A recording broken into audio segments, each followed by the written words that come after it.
Hello and welcome back to a brand new episode of Through the Decades, the podcast. This series, I'm in Polliesfield in Braintree, Essex, which is an Abbey Fields independent and assisted living development. And this week on the podcast, I'm joined by Jeanette, who is 71 years young. So Jeanette, can you kick off the episode straight away by telling us a little bit about yourself, who you are, and a little bit about your life? Well, I was born in London, near Elephant and Castle, and then when I was 7 we moved to North London, and then when I was 14 we moved to Romford, and then when I got married we moved to Wickford. So I've been North London, Essex all my life really, but I'm not an Essex girl. Make that one clear. I have 2 children. One lives in Australia and one lives in America. I've been married 50 years. Unfortunately lost my husband last year. And when I was at school, I love school. School was just everything. It's a wonderful, wonderful place to be because you're learning. And I was thirsty for knowledge. My parents moved when I was 14, so I was unable to take exams. Didn't like the school I went to, so then went to Secretarial College, and then went on to become a junior secretary, PA, worked in mental health, worked in the NHS for 30 years. Wow. And worked in the private industry as well. Also kept the books for my husband's business. So I've done a few varied jobs. So what do you remember about the place you grew up? How was life growing up for you? We lived over a shop. Wow. My parents owned the shop, and I can remember we lived on a high street, and the lorries used to go up the street and change gear just outside our property, and I used to lean out of the window. We didn't have health and safety then, so they were sash windows, and they were about a foot off the floor, and you could actually lean out. And my brothers and I used to drop things on people. My mother worked full time in the shop on 6 days a week, and my father worked in London in the Talk of the Town, which is an entertainment, or used to be an entertainment that became Stringfellows. So there, and they didn't see a lot of each other. And then as I grew up, if he wanted me to go and work on a Saturday, or Friday or Saturday, I used to go and I used to meet the stars, and it was quite interesting. But my younger life wasn't great. It was fair to middling, but it got better as I got older. So. Wow. So tell us about your school life. You mentioned that you were really passionate for school. You really loved school. How was school for you? School was lovely. I mean, I loved all the teachers. I was good at what I was doing. Academically, I'm slightly above average, but wasn't brilliant. I was sporty, played netball, tennis, swimming, and I took up swimming passionately. Wow. And swam competitively for 4 or 5 years when I was sort of 12, 13, 14, 15. So won lots of cups and medals. You mentioned earlier that you didn't like the school that you were in. Mm-hmm. Why was that? Well, I'd come from a mixed school and I went to a girls' school. And the school itself was inferior to the one I'd left. So I was repeating everything I had already done. Right. And plus, sorry, but I found the girls a bit squeaky and silly when they saw a boy. Growing up with 2 brothers didn't mean anything to me. Boys were boys and girls were girls. But it was... And I had lots of friends. I was happy, so yes. But senior school was good for me as well. I loved it. Good. So moving away from your school life, entering the world of work, what was your first job? My first job was in a place in London called British Merchants, and we had to call everybody by Mr. or Miss, and I was known as my maiden name. And it was an import-export company, and I was a junior shorthand typist, and the senior shorthand typist used to give me her work when she didn't want it. And and we all had to have a tea break at a certain time where we had to go out of the office and sit in another room with all the rest of the people that had the tea break. And that's how it was then. It was quite strict. You worked from 9 till 5 and you were at work and you did work. You had an hour's lunch and a tea break in the afternoon, and then everybody said goodbye at 5 o'clock. Wow. And the office was shut, so yes.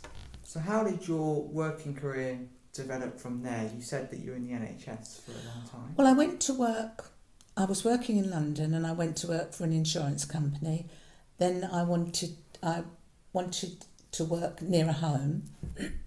So I moved nearer home, and then I just started working temp. And that took me into the psychiatric part of the NHS. And because I was psychiatric, every time I worked temp, I tend to get into the psychiatric units, which was great. I love working there. And then I went from there to a GP surgery, and then from there to a consultant in a hospital. And I was his secretary PA for a while. And that was it, really, on my NHS. So how was life day to day at the NHS?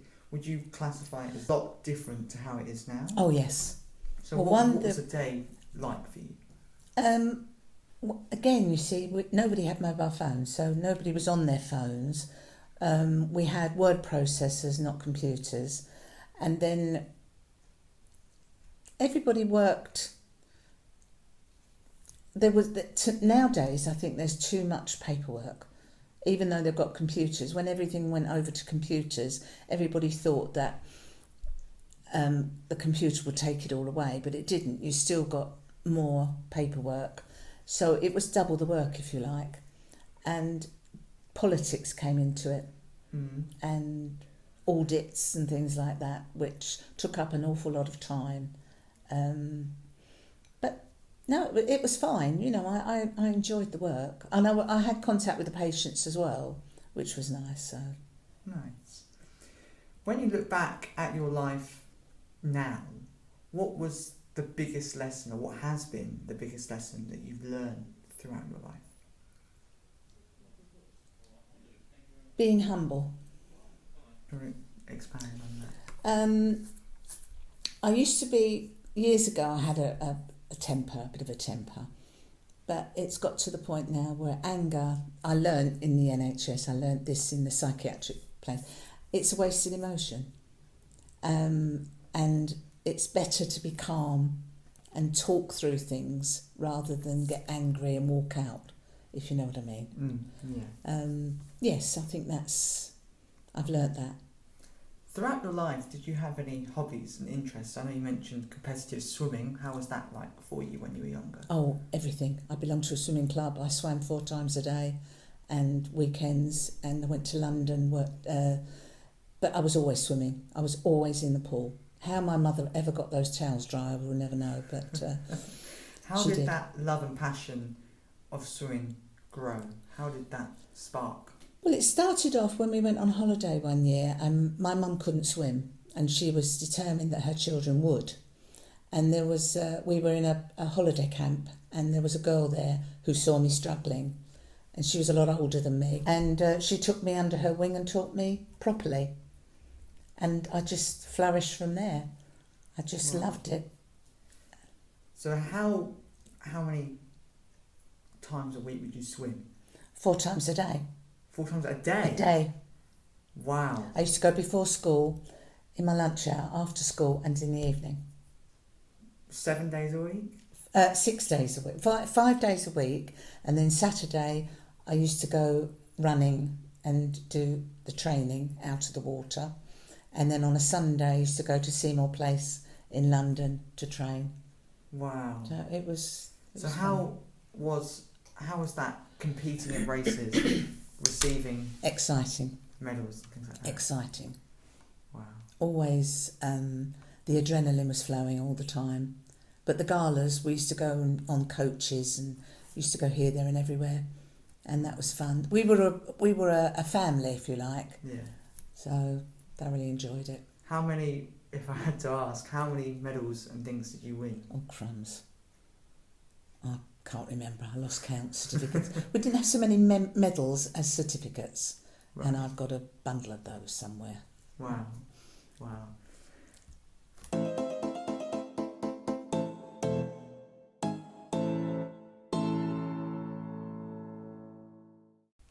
If you could go back to any age or any year in your life, what would you go back to? What age would you go back to and why? Oh, that's a hard one. I actually liked all ages. My 20s I spent bringing up children. That was fun. 30s was fun. I think the 40s, because you are mature, you know where you're going in life, you know where you've been in life, and you're comfortable with yourself. So yes, I think my 40s. Wow. What would you say you were most proud of when you look back at everything that you've done, everything you've experienced, everything you've accomplished in life? What would you say you are most proud of? My children. Wow. And you said you got one in America and one in Australia.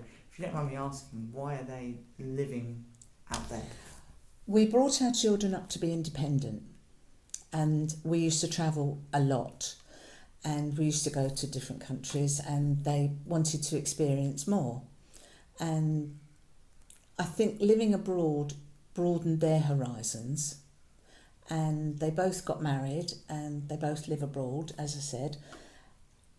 My son left home when he was 18, just to try and go to America. Came back, then went back, then came back, and just found his niche. It was in the recession in this country, so there wasn't any work really. So he went to America, and he's just blossomed there. So he's got a very, very comfortable living. He's a vice president of a corporate organisation, Wow. Restaurants. He's got 30 restaurants. So he's done well. And my daughter left 12 years ago. 12 years? Yes, must be 12 years ago. And she went to Australia. They did try to get into America, but the work that my son-in-law did, he was a diamond cutter. Not diamond as in diamonds, the other diamond cutter. And he couldn't get work in America, so they went to Australia. And again, they've both flourished there. My granddaughters, I've got 2 granddaughters, and they have both flourished. I've got one daughter who's well into netball, and she plays in leagues, and she's doing very, very well. And my other daughter is a world champion at karate, so Wow. I can't complain. She's Restaurants, yes, karate. yes. As long as you get a discount in the restaurant, I'd be very proud. Oh, I don't have to pay for the restaurant. I can really sense how proud you are of your children. I am. That's really nice to hear. When you were younger, what was your big dream? What did you want to achieve when you grew up? What was the one goal you had your mind stuck to? If I go back to when I was at school, my one dream was to be a journalist. But that soon changed when I found out that I'd have to stand out in the rain and might be able to put a microphone in someone's face and ask questions that I didn't want to ask. Because I find some journalists can be a bit insensitive, and I'm not insensitive. So that got that knocked on the head. That was when I was learning shorthand typing, so I did that. Then I wanted to be a world-class swimmer. Well, that never took place. What else did I want to do? I wanted to write a book, which I have done. Wow. I've written a book. It's taken me, it's more in the form of a journal, but it hasn't been published. I don't want it published. And I write poetry. So, yes, I've achieved quite a bit, really. Wow. So, Talk to me about writing. Why did you want to write a novel? I wanted it to be my story, because again I had a lot to tell, and but I never actually got the.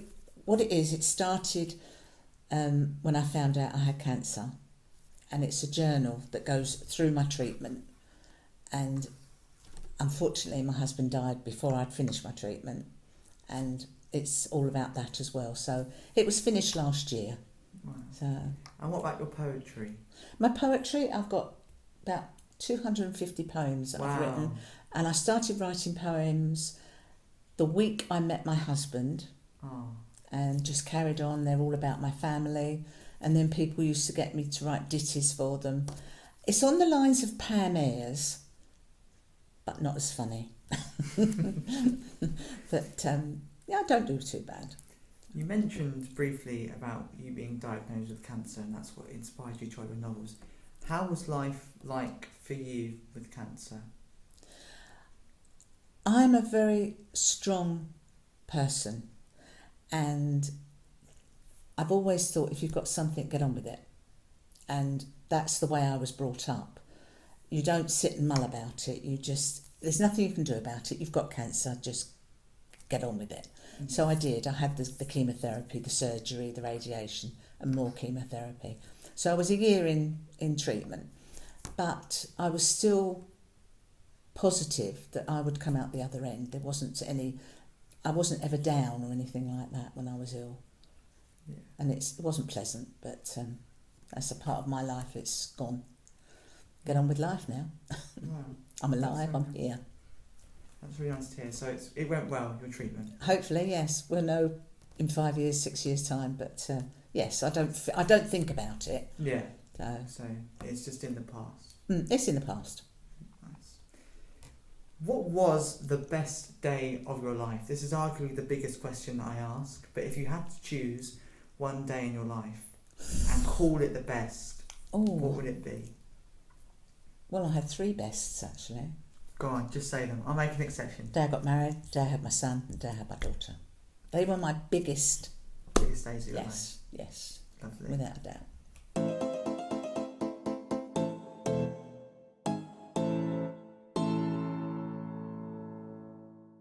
So let's move to the present day. You're here living at Polliesfield in Braintree, Bocking.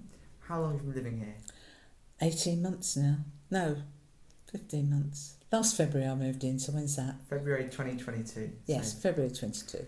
What made you move to this development over any other development? You could have chose somewhere, Colchester. Why did you choose here? Well, we lived in a house in Malden, and it was my husband's health was failing, and he said, we need to go somewhere where eventually we could be looked after. And we looked at this place. This came up quite by accident. I was looking online someday, and I just said, we'll never be able to afford it here. But when we actually looked into it, yes, we could. And came and had a look. Loved it. Loved the aspect of it. Loved everything. It was just somewhere that you couldn't stagnate. Mm. And a lot of elderly people do stagnate in their own homes, I think. Whereas here, there's always something to do. There's people to talk to. And the one thing I liked, I went to Australia last year, and when I came home from Australia, if I'd have gone into my home in Malden, I'd have unlocked the door and I'd have gone in and I'd have been alone. I walked in here and it's, hello Jeanette, how lovely to see you.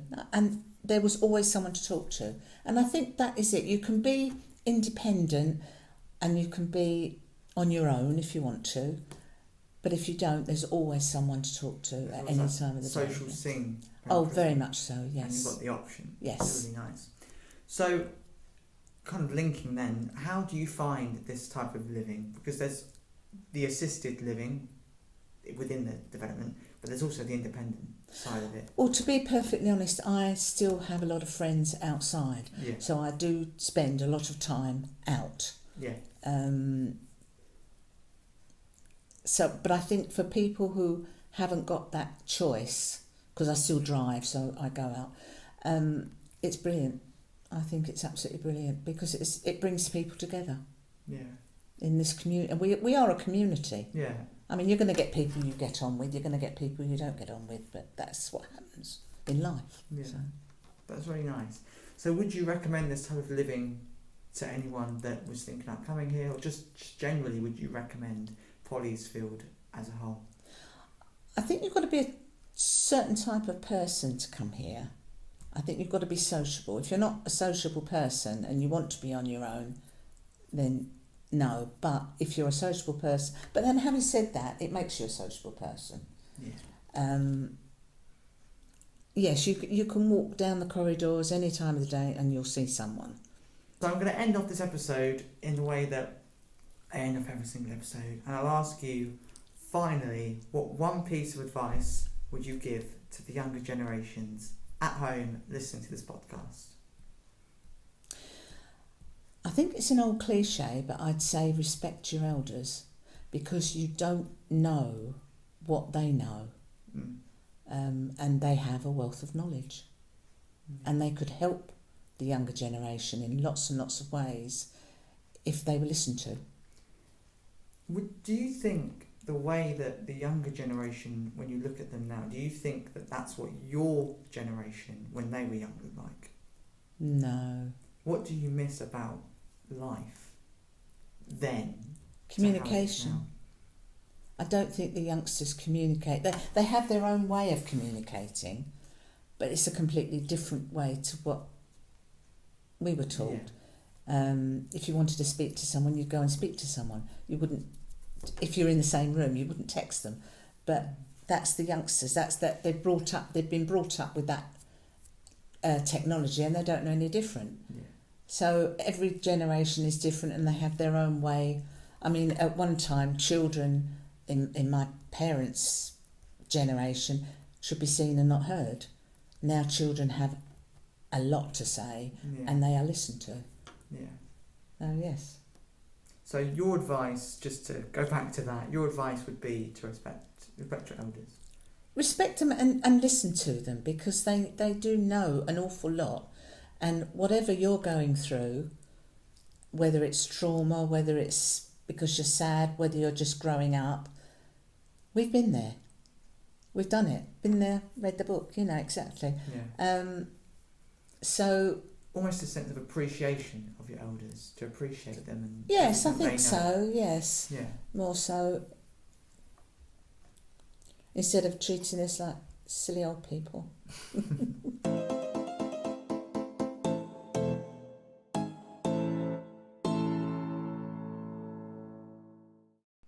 Such lovely stories on today's episode. Thank you, Jeanette, for joining me today. And make sure you join me next week with guest 3 of the series, Jim, who'll be here sharing some of his quirky stories. And quirky is definitely the most appropriate word for Jim's episode. So make sure you're back with me next Monday at 9 o'clock. And apart from that, don't forget to share the podcast on Spotify, Amazon Music or YouTube, and turn on the notifications to never miss an episode. Apart from that, I'll see you next week.